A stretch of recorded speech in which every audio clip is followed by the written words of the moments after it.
Hi everyone, Christina here. Welcome to another card video at my YouTube channel and blog. Today I'm using this stamp set from Simon Says Stamp called Sail Away. This is included in the July 2015 card kit, and I thought I would just create the card that I was envisioning when I designed this stamp set.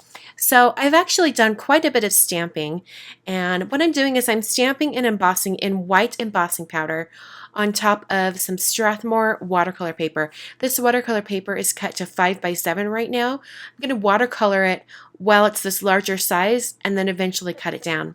But I didn't show all of the stamping and embossing here because there was sort of no point on camera, because on the video you can't really see what I'm doing because it's all white on white.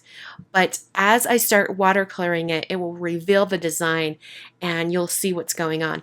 So right now you can't really see anything, like you can't see how I've designed any of this card here. But as I start adding colors on top, that white embossing powder will resist any of the color, and that vibrant white line of all the stamping will come through, and it's going to look really, really cool. So in person, when I was working on this card, I could see the design and see where I was painting, but on camera you're not going to be able to see that. So it's kind of a fun thing because you guys get to have this surprise as we go along here. So the first thing I did was I wet the entire piece of watercolor paper because I really want these colors to move around and not really stick in one place as I start adding them. I'm using 4 different colors of distress ink, and I'm using distressed ink in particular as opposed to using a regular watercolor ink or any other type of ink or paint, because I want these colors to really move around.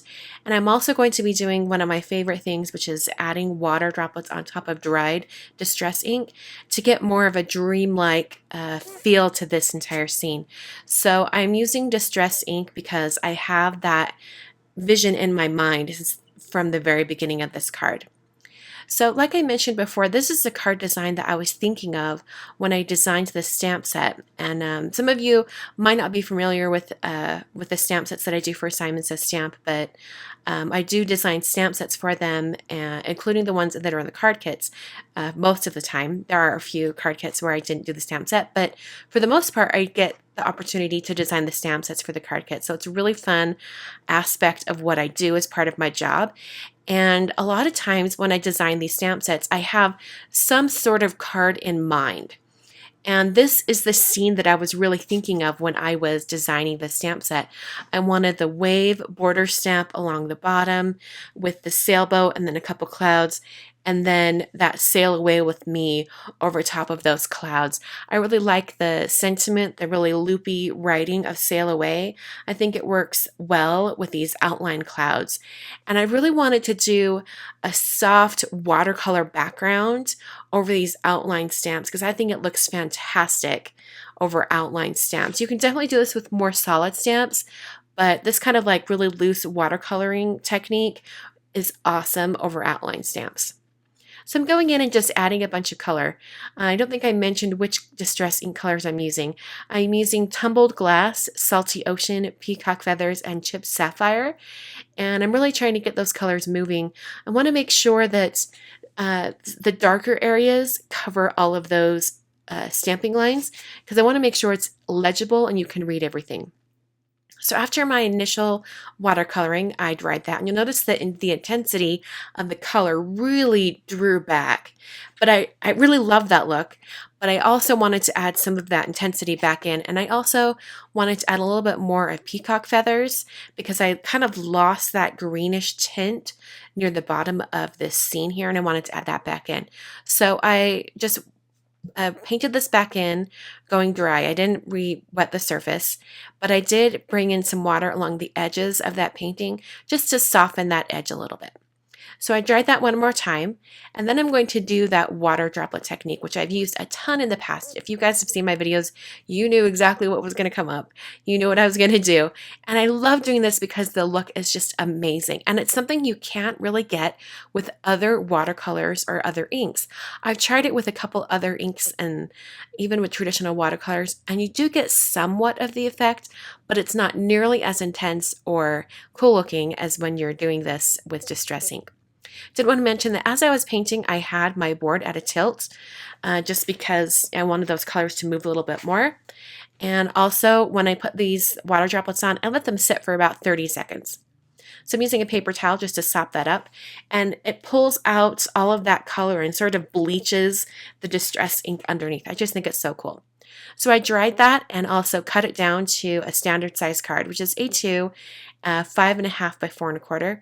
And then I scored this 110-pound Neenah Solar White cardstock for a side folding landscape card. So I scored it at 5.5. I then adhered the whole watercolor piece to the card base. I'm just using some Tombow Extreme adhesive. That's a really strong adhesive, and it's fantastic for watercolor pieces that might be warped. This one was actually really straight and flat because I taped it down to my board. But if your watercolor paper is kind of warped and kind of going all over the place crazy, use that adhesive because it will flatten it out. It's a great adhesive. I rounded those two bottom corners, and then I adhered some sequins. And I mentioned last week in a video that I'm really loving this particular technique of adhering sequins, where I'm picking it up with a tweezer with my right hand and then using this multimedia mat in my left hand. And it's been working really, really great. I'm going to add a heart to this card here. I'm just using a previously cut die cut using the Simon Says Stamp Mini Heart die set. And it's currently white, and I want it to be red because I'm going to add some red glitter on top. So I'm using a Festive Berries marker just to give it a nice base color of red. You could definitely keep this white, but I really wanted it to not have any white peeking out from the red glitter I'm going to put on top. So I'm using that multimedia mat once again and my tweezers to put that heart onto the card. And then I'm taking some Christmas Red Stickles glitter glue and adding that. And if you do have any glitter that kind of goes off the edge like I did, you can use an X-Acto knife or your scissors or something to just scrape away that glue, that glitter, while it's still wet. So that's what I did just to clean up those edges. So here's a close-up of that really pretty watercoloring and all the sequins.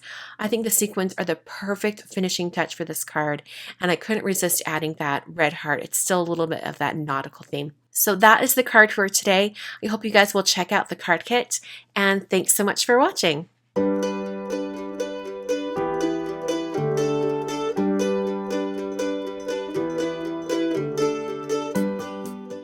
Once again, thanks for watching today's video. On screen are 3 card videos that I've done recently, and if you are not subscribed to Jennifer McGuire's YouTube channel, you're probably looking at that very first card thinking, where did that card come from? I haven't seen that card. That's because I did a guest video for Jennifer over on her YouTube channel. So if you'd like to see that card video, it's a little bit of a similar look and technique to what we did in today's video. You'll want to click on that very first video that's on screen right now. Once again, thanks so much for watching, and I will catch you guys on Friday for a brand new card video.